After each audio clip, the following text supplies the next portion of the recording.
Kenapa sih hidupmu terasa berulang meskipun kamu sudah memperbaiki mindsetmu, memperbaiki cara-cara kamu? Namun takdir kehidupan seperti mengulangnya terus-menerus. Video ini bisa jadi menjawab kebingungan yang kamu rasakan. Jadi simak sampai selesai.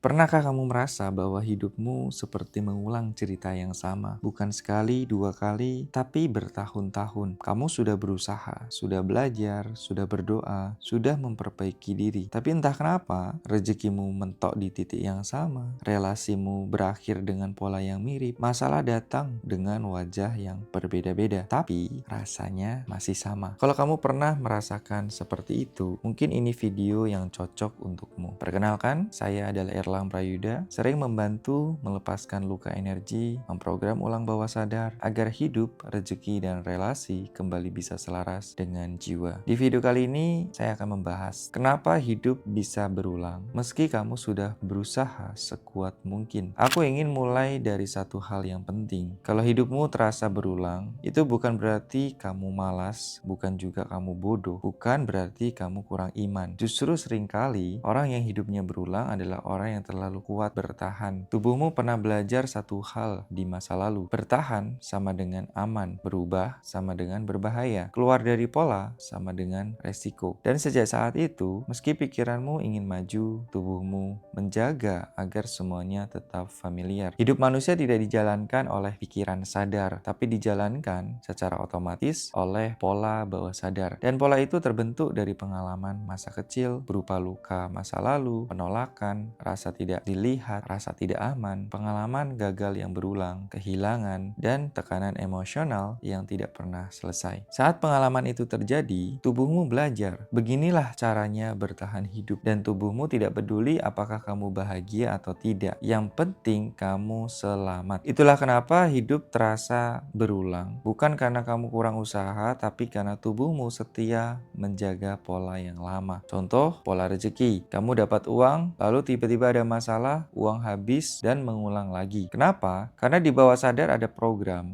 Punya uang itu tidak aman. Kalau punya banyak, takut diserang. Lebih aman cukup-cukup saja. Nah, ada juga pola relasi. Kamu tertarik dengan orang yang sama tipenya. Awalnya manis, lalu melukai. Lalu kamu bertanya, kenapa lagi? Karena tubuh mengenal rasa itu. Bukan karena kamu bodoh, tapi karena rasa itu yang familiar. Kemudian ada juga pola diri, yaitu kamu ingin berubah, tapi selalu berhenti di tengah jalan. Karena di bawah sadar ada sebuah ketakutan. Kalau aku berubah, aku sendirian. Kalau aku berbeda, aku ditinggalkan. Tubuh menyimpan memori, bukan hanya di otakmu saja. Banyak orang mencoba mengubah hidup lewat pikiran, padahal memori tidak disimpan di logika, tapi disimpan di napas, di dada, di perut, di rahang, di bahu, dan sistem syaraf. Makanya, kamu bisa tahu sesuatu secara logika, tapi tetap tidak bisa bergerak. Karena yang menahan bukan pikiranmu, tapi tubuhmu. Selama tubuh belum cukup merasa aman, hidupmu akan mengulang pola yang sama. Usaha itu memang penting, doa itu juga penting, belajar itu lebih penting. Tapi usaha tidak bisa mengalahkan sistem syaraf yang trauma. Orang bisa rajin, pintar, bahkan berspiritual, tapi tetap hidupnya mentok karena tubuhnya hidup di mode yang bertahan. Ini bukan tentang kurang niat, tapi tentang tubuh yang belum bisa pulih. Lalu kenapa perubahan bisa terasa sangat menakutkan?